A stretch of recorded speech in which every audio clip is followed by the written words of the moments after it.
ભગવાને ધ્રુવ મહારાજના જે ગાલ ઉપર સ્પર્શ કર્યો છે એના કારણે આ ધ્રુવ મહારાજ અતિ જ્ઞાની થયા છે ને તે જ સમયે શ્લોક દ્વારા ભગવાનનું એમણે ધ્યાન કરીને આરાધના કરી છે અને કહ્યું છે ભગવાનને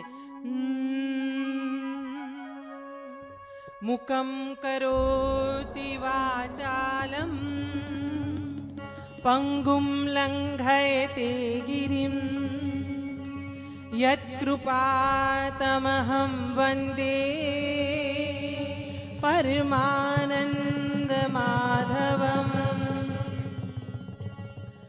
આમ ભગવાનની સ્તુતિ કરવામાં આવી છે શ્લોકો દ્વારા અને ધ્રુવજી મહારાજને ભગવાને આશીર્વાદ દીધા છે અને કહ્યું છે કે હજુ તો તમારે 36,000 વર્ષ રાજ કરવાનું છે અને પછી તમારે મારી સાથે મિલન થવાનું છે. અને આમ ધ્રુવ મહારાજની ઈચ્છા ન હોવા છતાં એમને પાછા મોકલવામાં આવ્યા છે અને જઈને પોતાના રાજ્યમાં જ્યારે એમણે પગ મૂક્યો છે ત્યારે એમના પિતા સાથે આ પ્રજા રાજ્યની એમનું સ્વાગત કરવામાં આવી છે. ધ્રુવ મહારાજને અંતે જતા પિતાએ આ પોતાની રાજગાદીના વારસદાર તરીકે સ્થાપિત કર્યા છે. એમનો રાજ્ય